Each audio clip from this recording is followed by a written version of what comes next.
Hi everyone, my name is Stephen Wakabayashi and you're listening to Yellow Glitter, mindfulness through the eyes and soul of queer Asian perspectives. This episode, we're joined by an extra special guest, Jon Lee-Olsen. Jon, him, is a Danish transracial adoptee from Korea who lives in Copenhagen, Denmark. He was the first to come out as a gay man in professional ice hockey in Europe and the third in the world. Now he is harnessing his story to help uplift LGBTQ+ and the Asian community. Hi, Jon. So glad to have you on the show. Hey, Steve. Thank you for having me. Yeah, I was referred over to you from one of my friends, and your story is just so fascinating, especially being in such a very heteronormative community. And especially after coming out, you've made riffs and really inspired other people in these sports. And so before we start with your story, I just want to check in with you, especially with coronavirus and just everything that's happening in the world. How are you right now? I'm really great, and it's been kind of difficult here in Denmark because it started off with nobody really knowing what's going on and how we're gonna do this. And right now it's been really tough because our numbers has been going up. We have like 500, 600 people who are getting positive test back in these last couple of days, and it's just still going up. So right now you can only be like 50 people for a private event, and when you go to the bigger events, there's a big restrictions, and especially in hockey we have big restrictions. Where I play, we can also only be 50 players on two teams, so it's under 25 players almost on every team, and getting tested a lot. But right now, for myself personally, it's I'm feeling really good and great, and being positive, and use the time to reflect on myself, and use the time to find new perspective in life. Yeah. What's getting you through right now? Yeah, I see my family as much as possible, within the restrictions, and see my big brother too as well. Her his girlfriend is pregnant right now, so I'm gonna be an Ah, uncle soon. Yeah, in December. So that's awesome. something that's something I'm really happy and really grateful for. So those are the things. And seeing some of my friends, we are close friends who like only see each other. So just try to not think too much about it, but still, get through it without making it abnormal in any kind of way. Yeah. What do you miss most since COVID happened? Oh, I miss traveling a lot, and I love going to concert and going to festivals. We had two big festivals in Denmark I was going to, and I was going to travel I was really hoping to go to Korea this summer for the first time. So that's something that I was really yeah, that was something I was looking forward to. And going to Spain with my teammates was something I was really looking forward to. So traveling is something I'm really yeah, it's really sad that I couldn't do that. What festival? What festival? I used to It's go to festival all the time. it's called Roskilde Festival, and it's a really big festival in Denmark with a lot of traditions. And it's something I've been going to for years ago, and then I actually had the chance to do it again. um, and some good performance. And then there was another one called Tinderbox that's in there's two islands in Denmark, and Sjælland is one of them, and Fyn is another one. And I was going to that in Fyn, and that's a really big festival with a lot of electro EDM music that I like to hear. So yeah, it was really sad that I couldn't go to one of those two. So yeah, I I really know. miss going out, and also going out with your friends. It's something we can only be out to 10 o'clock, and then have to go home, and the police will come and stop the party. So Oh, you can't really? really, yeah. Wow. And they have closed down city streets too. The busiest city streets is closed down after 10. So it's Wow. getting rough. It's getting rough right now, and it's you don't really know what's gonna happen the next week. So yeah. Wow. Well, we don't have curfews, and if you have seen the news, Americans struggle a lot to wear Yeah. masks. It's tough. Yeah, it's really tough. It's really tough. Yeah, and I think we're all learning how to get through all of this, and there's just so much trauma that a lot of people are facing with COVID. And I think even after vaccines were to come out and everything, I think everyone has definitely taken a hit to their mental health. And I think we're going to see a lot of people try to figure out how to readapt to society. It's just been a long time where we've shifted our Mm, day to day. mm. Yeah. Yeah. I really feel so too. You know, it's you talk a lot with your friends, and it's so easy for people to point fingers at different kind of age groups and different kind of work and social life, especially here in Denmark right now. And it's just it's hard to see the bigger picture, because you know people always want to make it so small. And I feel like it's there's a lot of pressure on a lot of people that shouldn't be there. That's making it harder for people to try to figure everything out by themselves. Yeah. Totally hear you. So I just wanted to ask you, as we go through your story, and you have just a fascinating experience with coming out, and I just wanted to ask first, what even got you into hockey? Well, my big brother Morten, who is 6 years older than me, I'm 28, and he started playing hockey when he was around, I think, 6 years old. And by the time I was a baby, you know, and maybe you start normally when you're 2 years old, getting the small skates on the ice. Yeah. And I was really not knowing this is what my parents have told me, that I think I started when I was like 8 years old. That was when I really found out that this was really fun, and really just kept playing.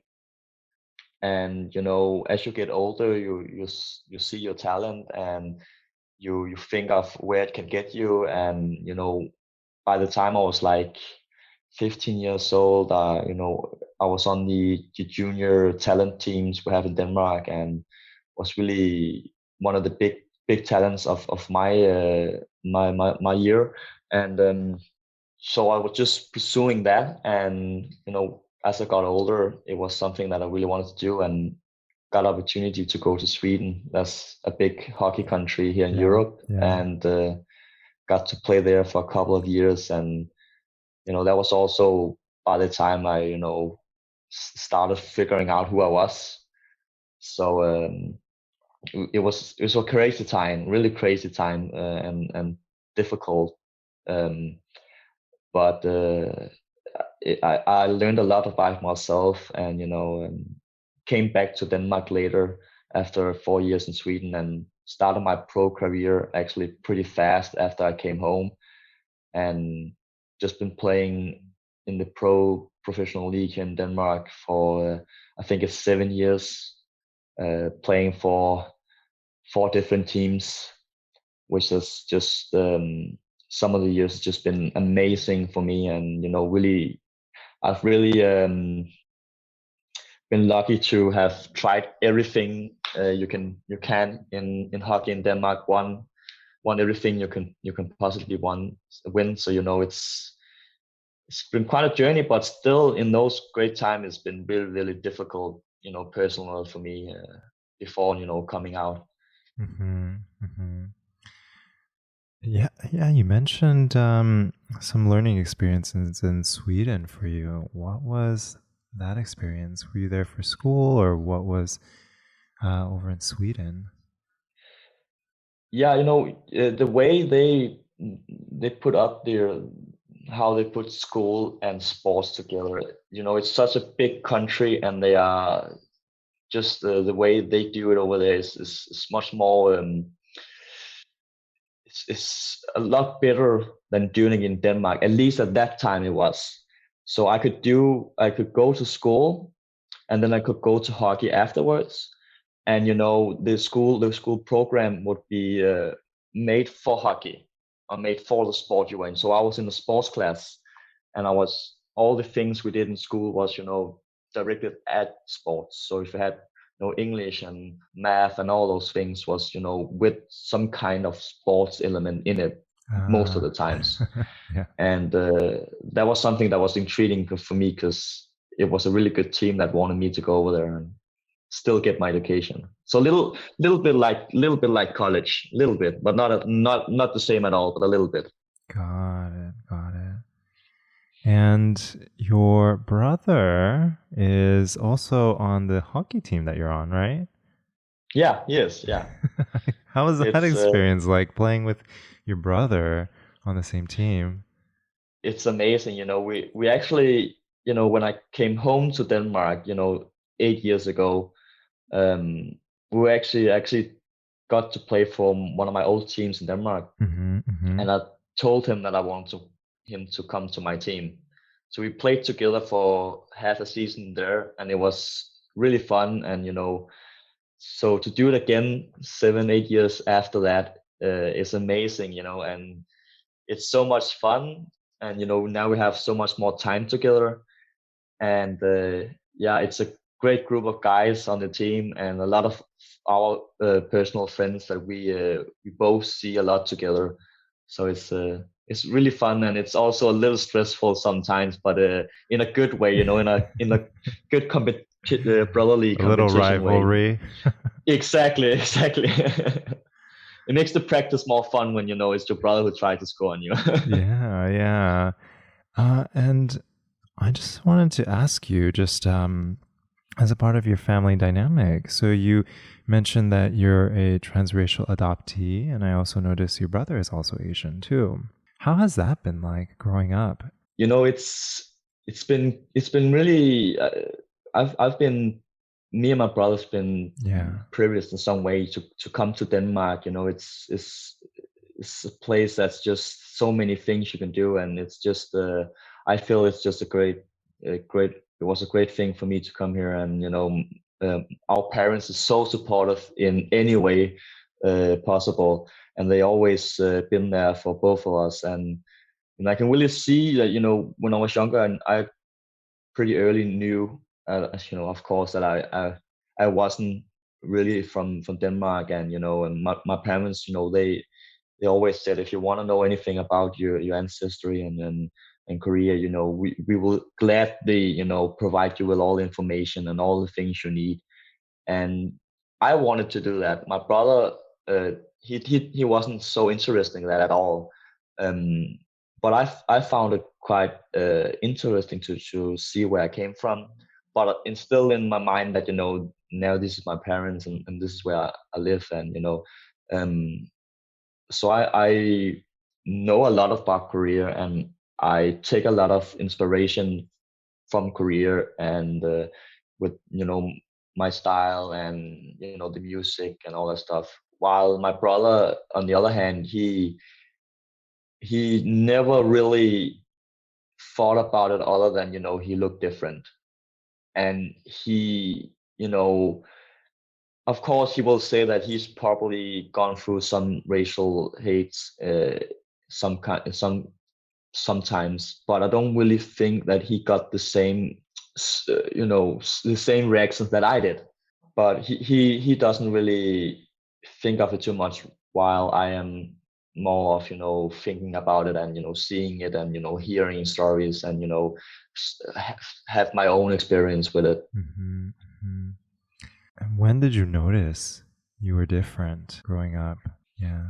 I was it was For me, I think it's so hard to go back and say this was exactly the time I found out. But it must be in kindergarten. I mean, like when I could think for myself a little bit, like, and I could see the other children, of course. So maybe like when I was 3 or 4 years old, was the time that I found out, and then by then started asking questions, and I can't remember if they asked me, told me or something, but I knew I was interested in just knowing a little bit about it, Mm-hmm, and mm-hmm. for them to give me opportunity to do it uh, is something I'm really grateful for. And it's it's kind of weird having that feeling that you're from Denmark, but you still have this kind of connection to a country you don't really know anything about. And that's why I really want to go over there and see the country, see where I come from. And I have friends that's also from Korea. Actually, my best friend, who also came with exact same flight to Denmark, who we've known each other for a long time. Our parents went skiing together. uh, he went over there and he actually looked for his family. And and so it's something that is close to us, and we still have the connection to the country, even though that we still are feeling like we are Danish residents. So it's yeah, it's quite a weird connection for me. Totally. And growing up, did you have a lot of Asian friends, or were you close with any Asian communities? I really wasn't. I was close to. When I grew up, I had my friends in school, but then I also had of course, my best friend, and we were a lot together in Copenhagen, Central Copenhagen, and with them, I grew up with all these kind of nationalities, and for that I have some, but never really any close Asian community, and I've never really had that, and still don't have it in the same way. I mean, I have my friends, and that's pretty much it, but we are so diverse. So no, I've never had that. I only really been myself in that kind of Mm, way. yeah. In America, at least, what I see is a lot of immigrant children. So, second generation Americans, their parents immigrated. They also lose touch with a lot of the Asian culture, the Asian roots. And in America, it's very much assimilate or don't be successful. And so, a lot of the people who are coming of age, who are from previous generations, definitely still a lot of unraveling that has to occur, especially for me. It has been a huge I don't know. I thought I knew myself, and I spent considerable amount of time. And actually, I'm half Japanese and half Taiwanese, and I went over to Japan and Taiwan, and I spent a considerable amount there. And just being with the community, somehow something clicked. And for the longest time, I was I don't know if it's the right word, but kind of like embarrassed or kind of shy about my background. And once I was there, it just felt so normal. You know, you have all these ways of acting and the ways, it's just like all these little nuanced things that you do. And you finally see almost like an explanation for it in Japan and in Taiwan, and for you in Korea. I'm just so curious when you do go over there and just experience it. My recommendation is if you have an opportunity to just like immerse yourself in there, I think you're gonna get so much out of it. Yeah, yeah, really, because all the things, especially now when I have some of these people around me who tells this story about how it is to grow up in totally different environments and countries, in Australia and in America. It's so different from here. I mean, you don't you don't really see that many Asians in the same way you do in America or Australia. And you don't really, I mean, because I'm not so much in that environment, I don't hear as much. I mean, the younger people, I hear a lot from them.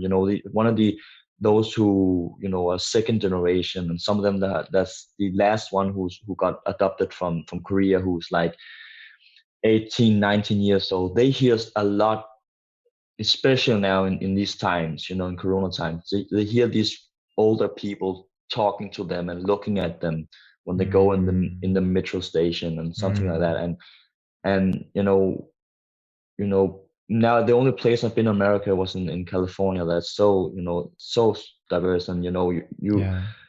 you hear some of the stories and how it is over there, and you see Koreatown. And I mean, we don't really have anything like that because we're such a small country. I mean, our Asian restaurant is so European. I mean, so much that it's like it's buffet, and it's you're lucky if you find one place that really serve authentic Asian food.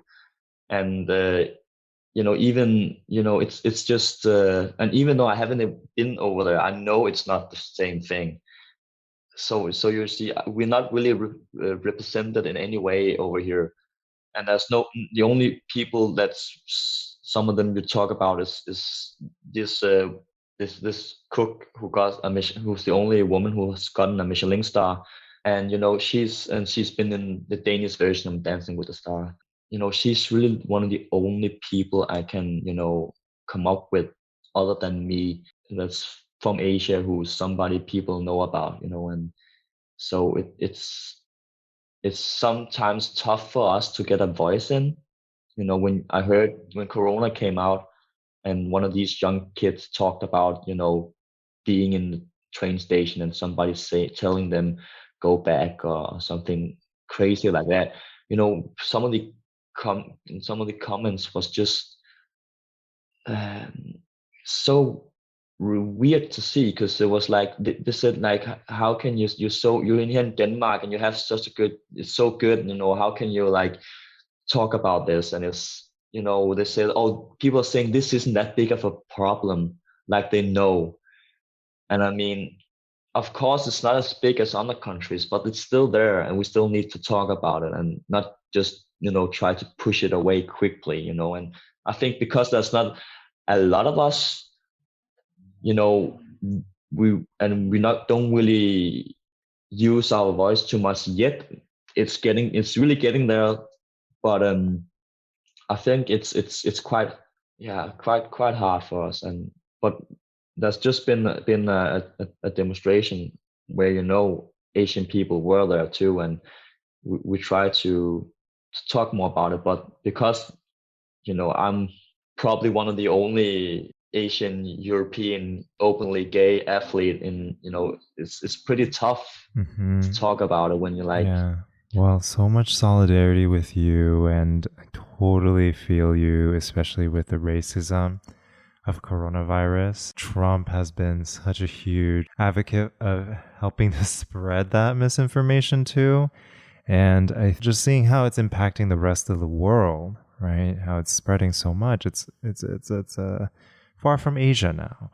And just really unfortunate that people associate it with the country whose people got affected first. And so it's same thing with like the Ebola virus or all these other viruses that originate from other parts of the world. It's just such a bummer that people's fears assimilate into hate, racism, because at the end of the day, it's not that they're afraid of Asian people, they're afraid of the virus, but they're trying to make this into a physical object, right? That they can expel their anxiety, their hate, their upset into. And so because it's a virus and you can't see it, there's no tangible object, that for them it's now an Asian person, because then I can point at you. I can say like, you get away from me. And I think that's what scares people more, is that you can't see it. There's no, like, you can't just walk away from this and be safe. And so, yeah, it's people are just trying to figure out how to control the virus themselves and their fear, their anxiety with it. And it's just, you can see from the outside in, they're like, okay, but for these people, I feel like it's a lot of misinformation, you know, that's, you know, people are listening to the wrong kind of media, and it's just for me to be over here. I really wish I could go to America and go to some of these places and talk to these people and see what's happening, because it's so, especially in Denmark, it's something that I've only heard these two stories, and in Denmark, and I haven't people, and it's so crazy. Like when I meet new people and I even meet friends around, you know, they always tell me, so have you heard anything? Have anybody come up and said anything to you? And I'm just like, no, I've never heard anything. But it's just the way that, just like people asking, it's just like, because they just assume that there'll be somebody who would do it. And I mean, it's just I try to I hear these stories about people ruining shops in America, and it feels horrible that it can happen. And I try to like have the same emotions, because the only things I had is like people talk, yelling at the streets, and those kind of, when you're in the city and people are talking, like trying to speak something they feel is like Chinese or Korean or something, and doing some kung fu shit and all that stuff. That's what happened to me. And I have friends that's been called monkey on the ice hockey rink by the players and the fans.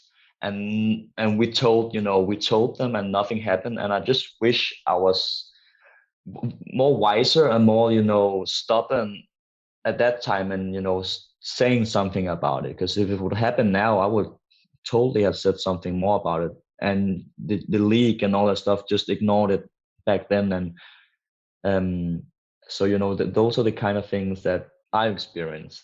And so it's also for me, I try to talk about it in a way I feel like it's a way I can relate to.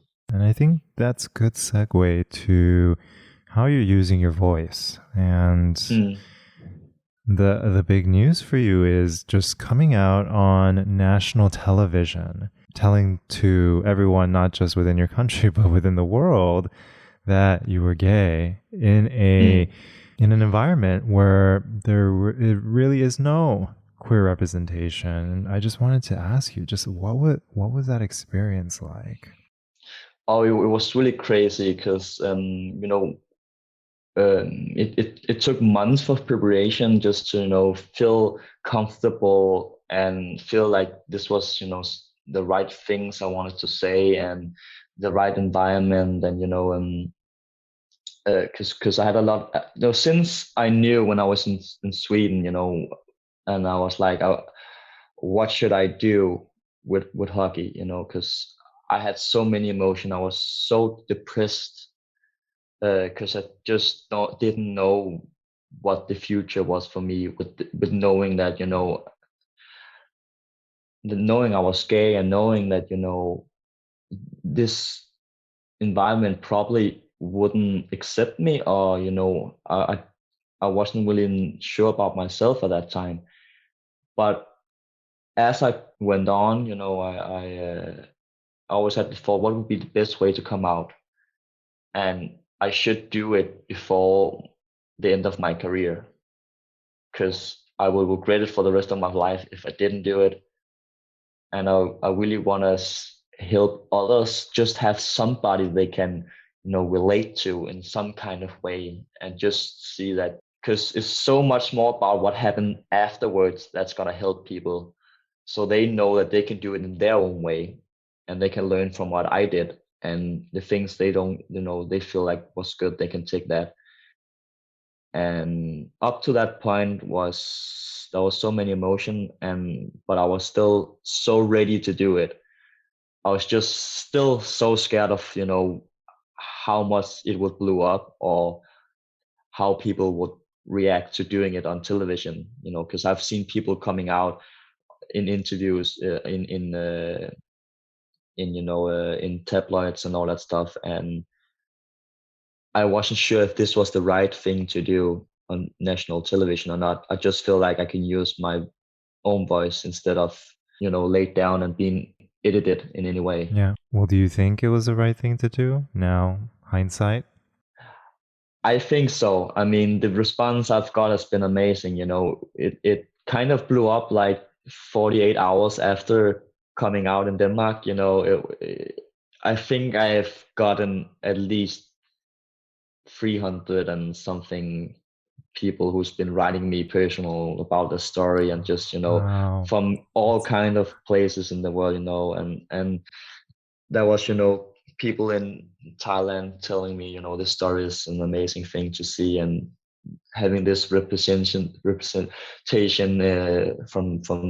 from Asia, and and people in America is telling their stories about playing hockey and not quitting because of being homosexual, and trying to get back and find a community again, and for me to hear that was really a confirmation that some of it was it was the right thing to do. And having people telling me that now I have a voice to speak my mind, and speak for other organizations and people, and try to make it, and not try, but making it my own, because that's what I want to do. I want to stay leveled and try to connect with people in a way that I can help others, and help myself grow. So definitely, I've been so blessed since then. So Yeah. yeah.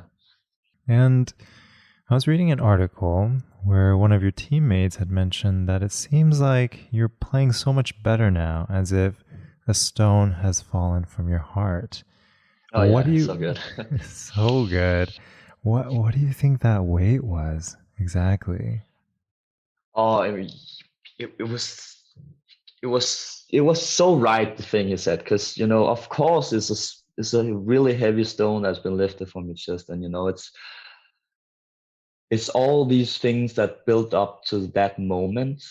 Because I mean, I texted the guys in a group chat, and it took me, I think, an hour or something just to present, because you have all this emotion, and it took me maybe half an hour to look at it afterwards, because it's just, and just getting all these feelings, you know, lifted and just pushed away, and then give all this joy that all this anxiety you had, and all these bad thoughts, you can just say that it's not true, and you can play hockey and you can feel accepted, and we are there where we're supposed to be, in Denmark at least, and in other places too. And we can talk about it, and we can see the change, and it was just amazing. And I just feel like now I can be myself. I didn't have to hide. So I think I put much more of my personality in my game too, which have made me a better player too. Because it of course, if you're anxious one day, you're gonna feel it on the ice. And I was really riding on the good wave at that time, if you can say so. How was that process like with your family? I reckon you came out to them before coming out to your team or in the world, right? What Mm. was that like? I mean, my coming out story is pretty crazy, because I was just graduating from school in Sweden, and coming home and having a big argument because they wanted to know what I wanted to do with my life now, and just been partying and having fun, so it's, and just the end of it, they just told me, like, my mother just told me, like, what is on your mind now? Everything's on the table now. I was like, yeah, I was sitting there, you have all these feelings, having up your throat, and you're like, you want to tell them. And she did the craziest thing that you're not supposed to do, but she did it, and she just told me. And this is maybe a harsh way to say it. This is not this is this is the how they said gay back then. So you have to know that when I tell the story. And she called me, are you a faggot?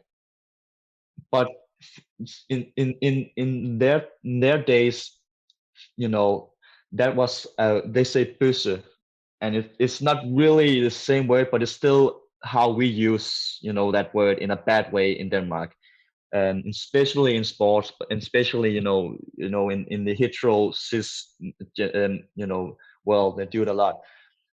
And then I just cried and told her, "You can't say that. You have to say gay." And then she told me, "Are you gay?" And I Oh, said, "Yeah." And so it was.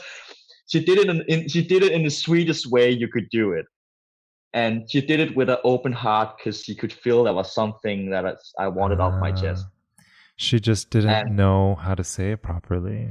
exactly, because Yeah. she didn't know anything about it, nothing, and she was so scared afterwards because she had no information about it. So I had to give her all the information so she could be more calm and be like, "Oh yeah, that's right.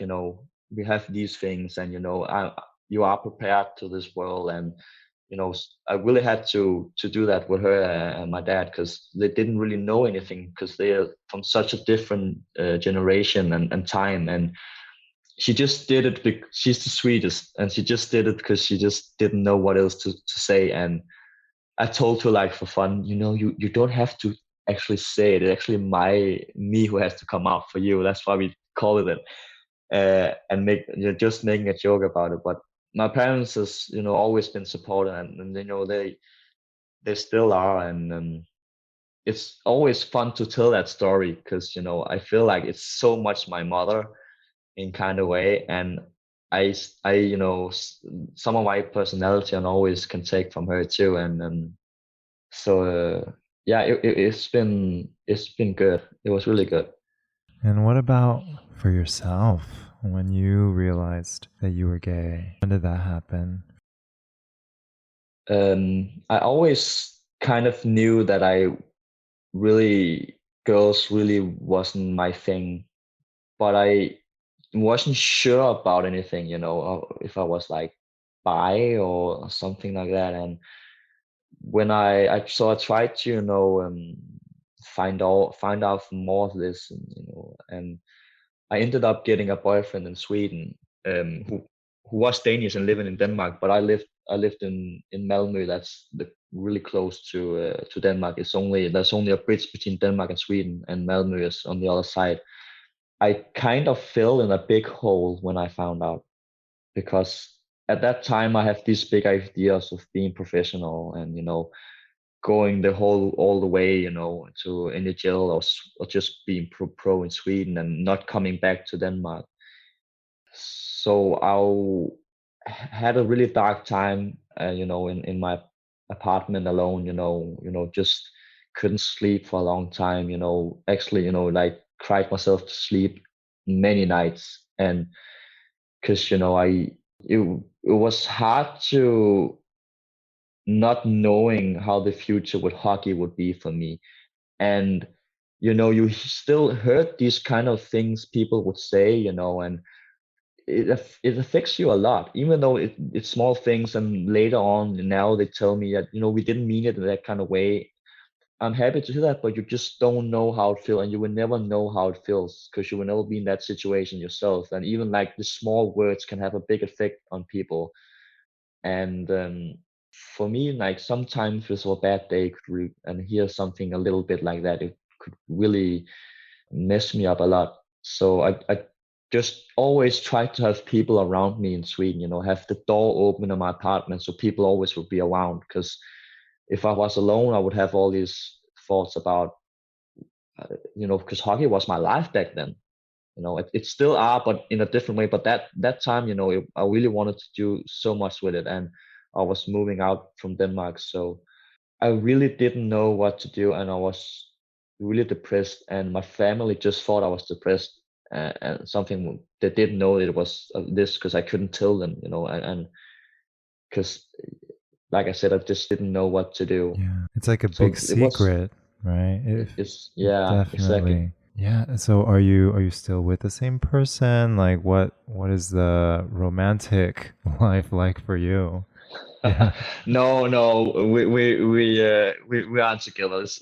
We broke up. You know, when I got back home to Denmark some years before that, we broke up. You know, we were both new in this back then, and kind of needed someone to find ourselves with and evolve. And I think when we were done with that, or we found ourselves, we found out we were also very different and on different path. And so, you know, for me, I feel like I had to find myself alone, because that was what I needed back then.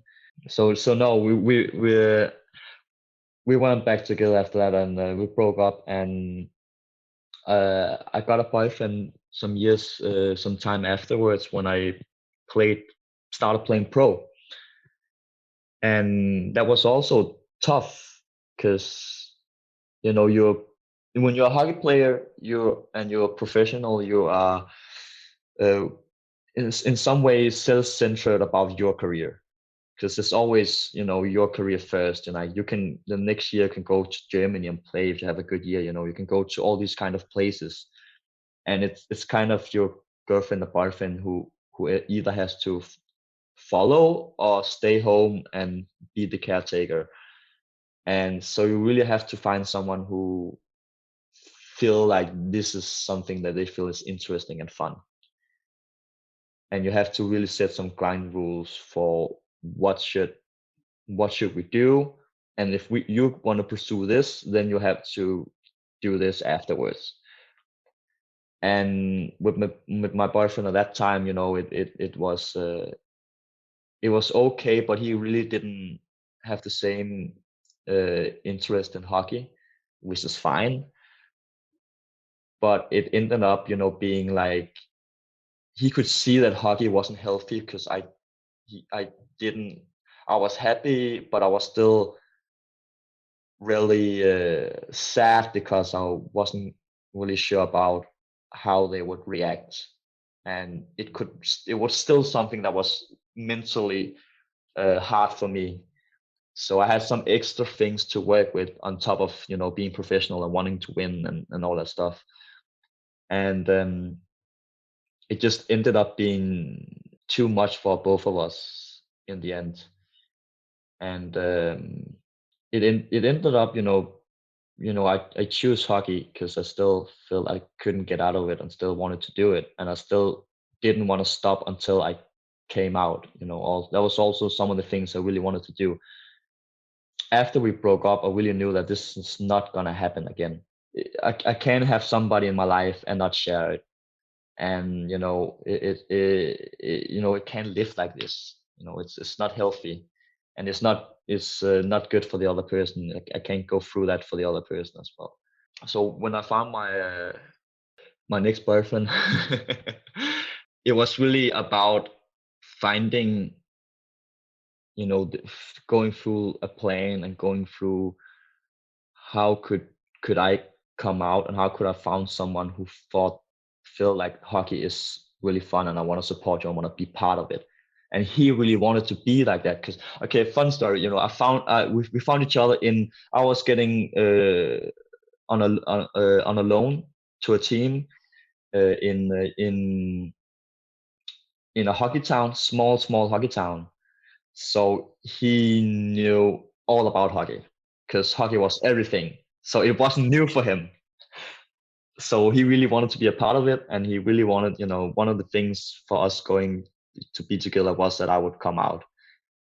And I was going through all these ideas with him and with my friends and family of what would be the best thing to do. And his coming out was a big long page on Facebook, where he told all these kind of things. And I was like, this is hockey players, this is the strong, tough hockey guys. I Yeah, we think don't it's know how just, the Facebook will work in yeah, that. Yeah. I mean, a long story will maybe be too much for them to understand. I mean, so maybe just put it on a small scale. So I feel it was like uh, four sentences, in our group chat. But he actually also helped me a lot, because I really feel like I wanted him to be part of it too. And by him being interested and being supportive about it also like gave me the boost to do it, because of course I wanted him to be part of it. I wanted to I've seen all my friend hockey teammates girlfriends around, and I wanted to have my own boyfriend there too and be part of it. That's also something I really dreamt about, and having him around beside me with my family and friends really also helped me a lot with motivating me to come out and so I can really feel that life and see how it was, because it's something that that's just something that should be natural and normal. And having him to like the first meeting where all the girlfriends and family comes before the season start was just it was so crazy. I was What was that like? so yeah, just picking Yeah. him up outside the parking lot and just going in and just like, should we hold hands or not? And we're like, yeah, of course. Like let's do the whole Yeah. thing, put it all out there, because now it's out. Now we can do whatever we want, but it's still holding hands is such a weird thing to do still in our community. And it's still I mean I think it's like in Denmark it's like I don't know it's the world, but it's 41% who doesn't feel comfortable with doing it in public. And we just had this big thing with the award show I was on Wednesday, where they filmed it or talked about it, because it's a huge thing. So that was really important for me to do. Is And it 41% of general population or 41% of the queer population? the queer LGBTQ plus, Got it. and Yeah. so all those things is something I always wanted. And it was what really one of the things that motivated me was to have that and show people. And it's just shouldn't happen. It should be normal. You shouldn't have to come out, all Yeah. that Yeah. things, Yeah. that, Yeah. but Yeah. Yeah. somebody has to start doing it. And now we have so many other, like not so many, but that's I've seen other people coming out afterwards, and now we are not just free, we are more than that, and there's still people coming, and there's a small change coming, and it's amazing to follow right now. Yeah. It's crazy when you think about it as a concept that people have to come out to announce like what they like. Just imagine if it was the same thing with like colors, right? Like what's your favorite color? Like, oh, you have to come out as liking blue. We all like green, but it's just one of those things where it's just the reality is if it was totally fine and totally normal, if someone said, "Oh, I like him, I like her, I like whoever," they go, "Oh, it's like a color, whatever, it's fine." And it's Exactly. Oh, that's yeah, exactly. Yeah. it shows that there's so much progress that still needs to happen as we still have these coming outs that occur. And until we can kind of just like eradicate the coming out as a necessity to be who we want, like that's really when we start talking about equity. Yeah. Exactly. I know. It's if you think about it too, it's just like in the big scheme of life, it doesn't matter. It really doesn't matter. You can like whomever you want, race, ethnicity, gender. A lot of the conservatives, at least in America, imagine it's going to impact their family dynamic, right? It's going to affect their children. And it's like color. I always point to colors, it's just like, just because someone likes a yellow crayon doesn't mean everyone around them will all like yellow. It will make them think about yellow, and it will make them think, oh, can I like yellow crayons? But like, Yeah, right. It's it's really good actually. I really like that. Yeah, I really like that. yeah, and it's like, and it shows that people can like crayons in yellow color, and then now people can like green, now people like blue, and then maybe colors in between. And it doesn't change who people are, but it allows people to be more open, to be closer to who they want to be. And it's just very sad that we still have people in the world who fight against it. as, thinking that this is really hurting the world, when in fact it's the other way around. It's people are hurting, people are committing suicide, people are living in fear all their lives because they just can't be who they want to be. I think that's just it's just really sad. And It's so sad. yeah, I'm just so really, proud of you for being able to put yourself out there. And I think it's just testament that you're just getting hundreds of letters from all these people from like Asia, Europe, like all around the world, being able to be not just an out individual, but an openly out Asian individual in hockey. And I think it's all these different intersections allow. It's just like the crayon analogy, right? Like people can see that there is that opportunity to be that type of person in that field, in this space. Yeah, exactly. Yeah, it's been quite amazing. And always people always telling me if there's something bad that happened to you. And I at some point I really wish there was, but it's really the things that happened is really been so small. I mean, there's been one guy that I could find that told me I should go home and all that, and and it was this old guy uh, outside of Denmark, so far out yet I don't know how to get there other than by a car and probably get lost. And that was really the one personal thing that came towards me, other than people saying that there was some comments in some article on Facebook or something like that I don't read because I don't read all these things because I mean it's it's just something I never really done because of hockey and all these things. I've never really read those things and I can't find everything. But that's probably the most things that happened to me here in Denmark. That's why it's just so tough to hear all the other stories. Because you really wish you could be there and and talk them through it and it's all these, especially some of the person I've talked to now, who works with these things, they're so strong, and I'm so inspired by them to to try to also use my voice in some kind of way. Mhm. What would you give as advice for someone who may be going through something similar as you? Maybe not in hockey, but just in an environment where they're just very nervous about coming out. They're in a very more conservative workplace or social context. What advice would you give them? I would say reach out to the community you feel that represents you. So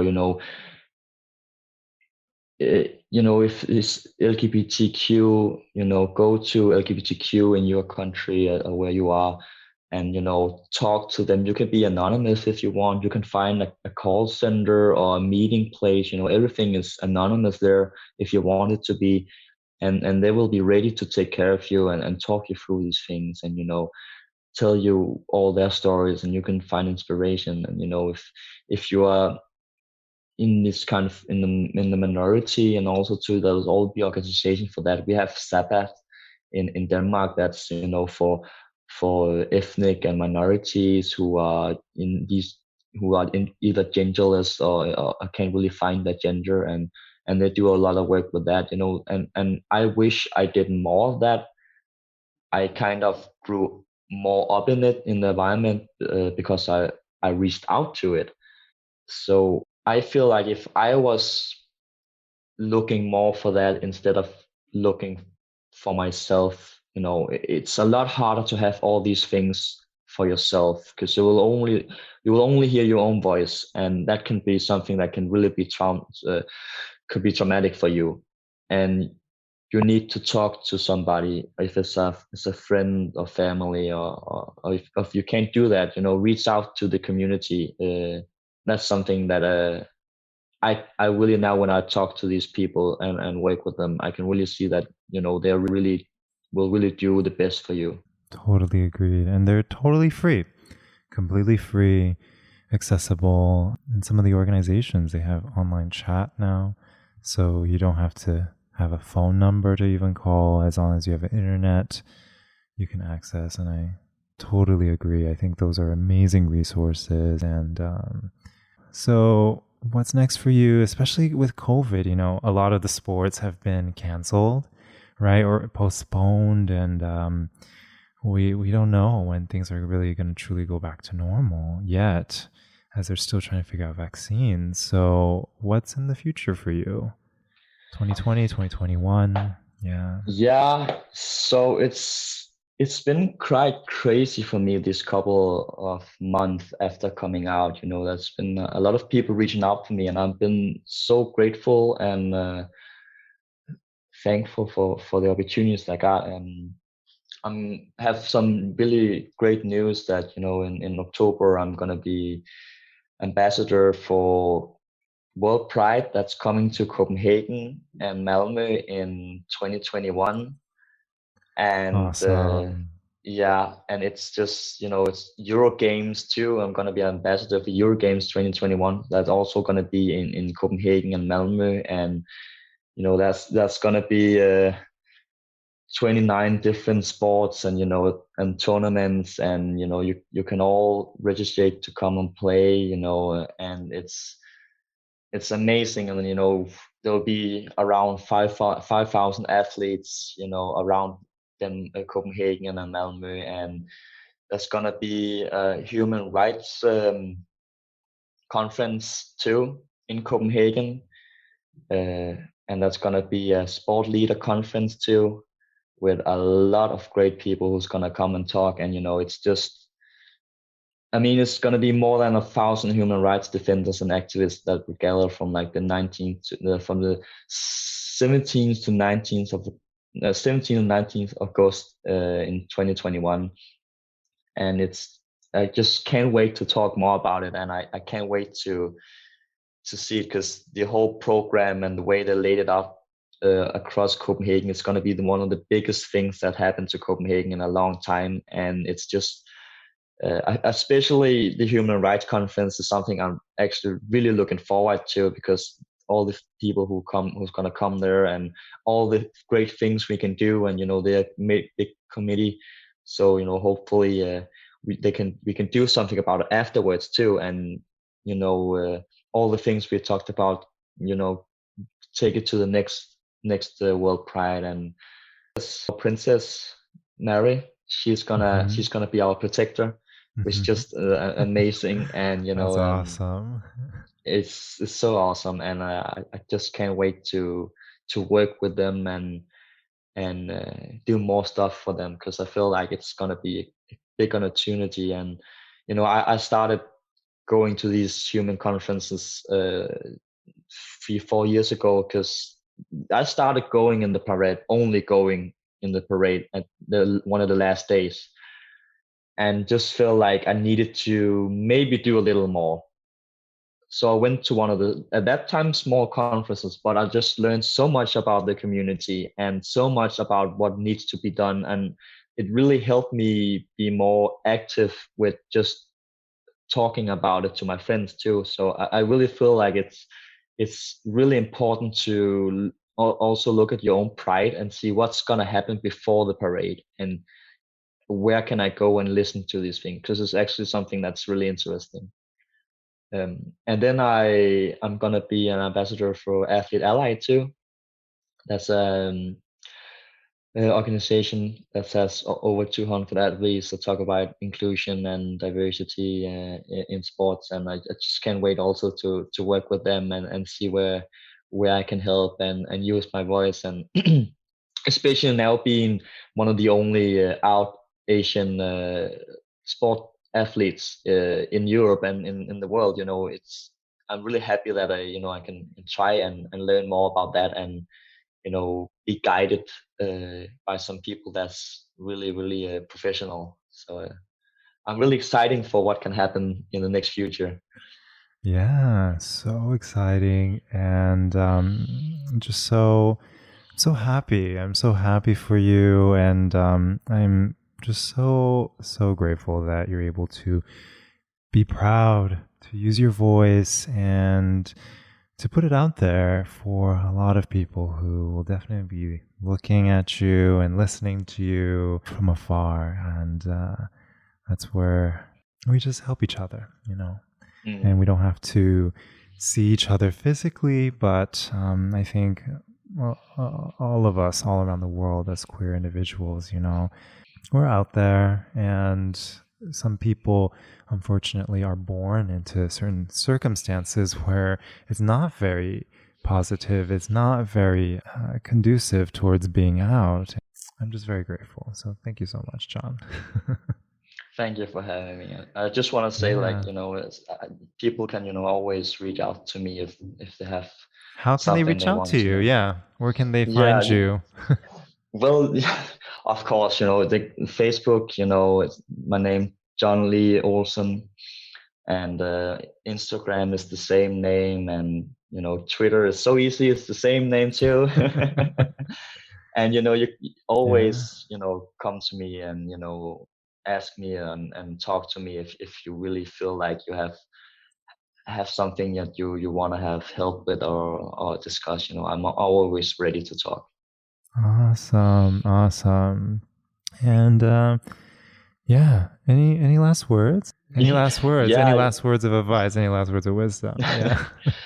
I mean, in these times, just find the positive things in your life, and be close to your friends and family, and just use this time to reflect on yourself, and learn and see where where you can go, and just don't be scared, because there will always be a future, and we just have to fight for it. Yes. Awesome. Well, thank you so much, Jon. Really appreciate you coming on the show. And for all those listening, hope this story has inspired you, and to just, like you said, just continue fighting and just continue being yourself. And so with that, thank you so much for listening, and hope your day can be a little bit more mindful. Bye now. Bye, everybody.